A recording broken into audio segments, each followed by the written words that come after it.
We first heard about this in June when a driver group was protesting against this and sent us evidence of drivers not being able to work when they wanted to.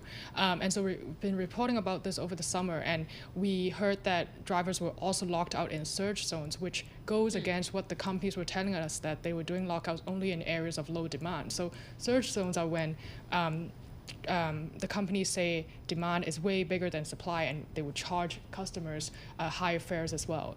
And the idea was that if they locked them out, they wouldn't have to pay them, period. Right. It affects utilization rate, which is a key metric in the pay formula that is reviewed every year. So what they're doing is sort of trying to what the regulator calls juice up that rate before they evaluate it next year. So you guys are serious about this reporting. Bloomberg built a WhatsApp tip line? Yes. Tell us about that. Yes, so we worked with our investigative data journalist, Leon Yin. Investigative data journalist. Yes, and he built this WhatsApp tip line that would take in screenshots from drivers, and we know that drivers are very active on WhatsApp. They had a lot of groups sending pictures to each other already, and so this tip line got us a lot of screenshots, like more than 5,300 of them. Oh my gosh. Yes. What's been the response from Uber and Lyft?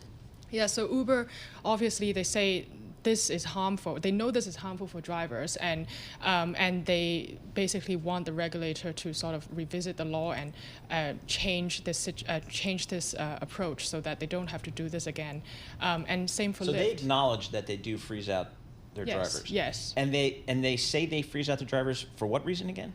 So they say it's so that they can, obviously to the drivers, they say they have to limit access because of the rules. And the rule says you can't, we're not going to pay you if you're just kind of going to a ride or something? No, the rule is the opposite. That like they get paid. They get paid. No matter if they have a person in a car okay. or not, if they're like on the clock, so to speak. So they're basically then in essence limiting the clock. Gotcha, okay. So Thank you. what Uber and Lyft are doing though is legal, yeah?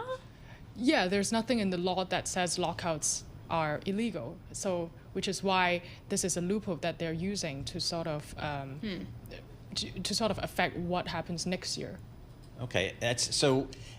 Again, but if you're the driver, all you know is you're locked out, and I'm not able to go get a paying fare. Yes. So it's impacting my wallet. Yeah, and it's very frustrating because, let's say for Uber's interface, when they were doing the lockouts in the summer, you would try to click go, which is a big blue button, and then nothing happens. Like you're expected to get pings for rides immediately, but then it just says unable to go online. Try going to a busier area. So a lot of drivers says this is the opposite of the foundational promise of flexibility of the gig economy. How do they choose who gets locked out and who doesn't? Is it just totally random? We don't know. Yeah, we don't know, and that's the thing. Like there's not transparency on how long and who gets locked out.